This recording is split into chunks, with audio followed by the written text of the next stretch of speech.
Even the supporters of political unification have argued this is an impediment.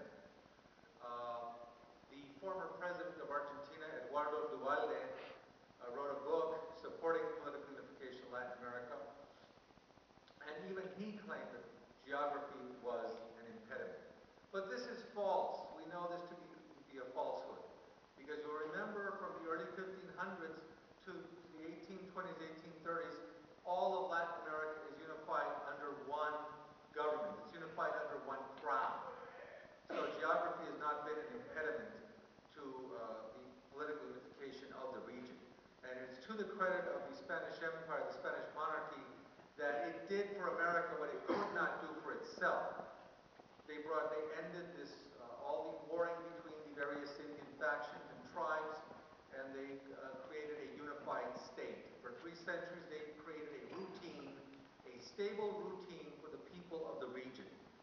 And one of the complaints of teachers, professors who teach the colonial portion of Latin American history, is that students find it dull and boring.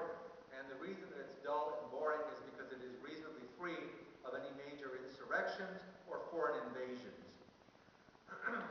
The state system that evolved in Latin America has basically created a plethora of social, political, and economic problems, and has condemned millions of people to a substandard system of living. How did this fragmentation occur? How did the idea come in that these various states should not be united? You will remember when the United States was created, the Continental Congress coordinated the activities of all 13 of the states in their struggle against Britain, and thereafter it ruled the United States until the Articles of Confederation in the U.S. Constitution. But in 1810, when the very first rebellion broke out in Latin America, it actually broke out in Argentina, and the leader of the rebellion there was a man named Mariano Moreno.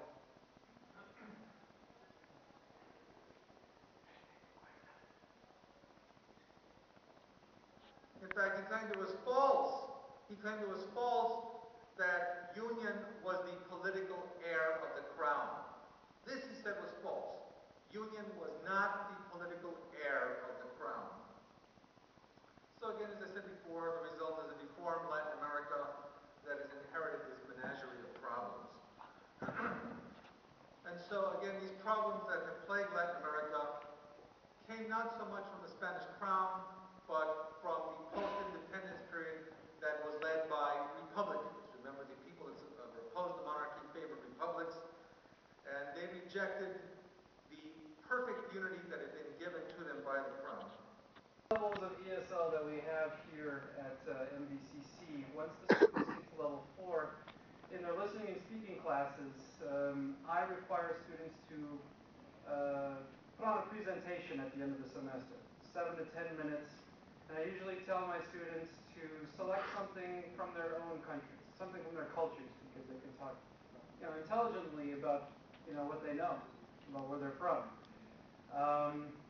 I've done this ever since I've gotten here. It sort of prepares them for effective speech, EN 150. Rafaelina Garcia here is from the Dominican Republic, and she's going to give us a little more informal of a presentation that she gave in my class.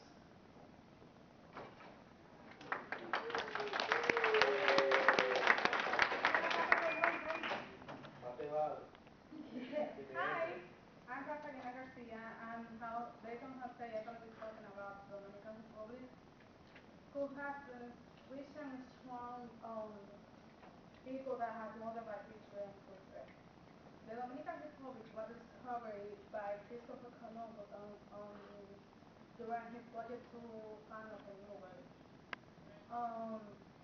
The Dominican Republic, when he found the country, it was called Quisqueya, and the native people who were over there was the Taínos, which population of the country was 600,000 people.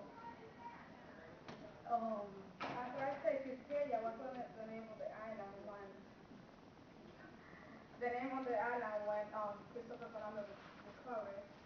But he called the island La Española, um, as, attended because it, like, the island was very attractive. Since that, the country finally called Dominican Republic because it was called before Quisqueya or La Española. I want to talk for a little bit about culture. People in Dominican Republic are very friendly and they celebrate like many festivals in the country. One of the most popular festivals that they have is the Merengue Festival, which is merengue is the typical music from the Dominican Republic. And for the months of June and July, they bring a lot of international people to the country to celebrate the festival. One of to mention few of the people who's coming from international famous is Ricky Martin, Jennifer Lopez, and Mark Anthony, who are visiting us like, for those festivals. Um, I would say that I'm very strong to be Dominican and to be proud of my country because people have a lot of hospitality, especially when they are bringing people from outside of the country. And I would say for a little bit, you over here, you have an idea how the language sounds, what most of the city has, what each of the city has, like a beach, monuments, and stuff like that. But there's going to be times that you can be showing whatever you have over there.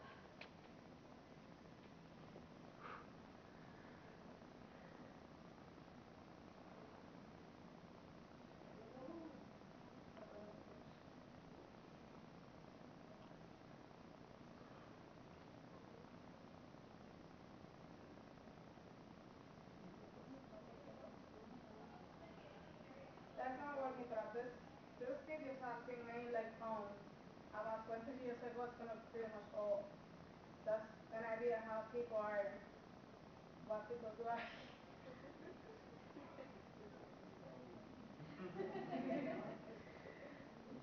It's even like how mountains with the daughter car was there behind like her kids and stuff.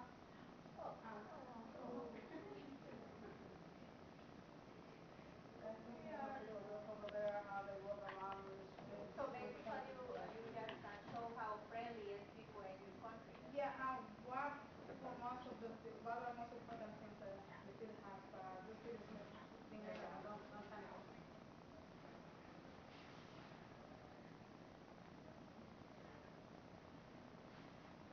Usually they make like this IT on the street over there, and then you can see how people are standing on the street. Yeah. Uh, yeah, piragua. Yeah, most of the people would call piragua or Rio Frio, Guayao, depends on the country where you're coming from.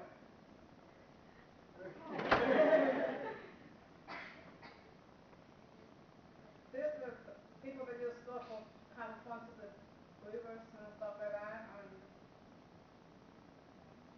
they just have like a lot of people that have that fun. Can you say like the view, the water, where is it? What city is that one? Really, I think it's Jarabacoa. It's in the north of the Ramiro. I think it's Jarabacoa. If you have any questions, well, if you have any questions, I wish I can the video can work, but that's not really working. Yeah. This is how people celebrate the carnival. Carnival? The carnival. I'll talk to you about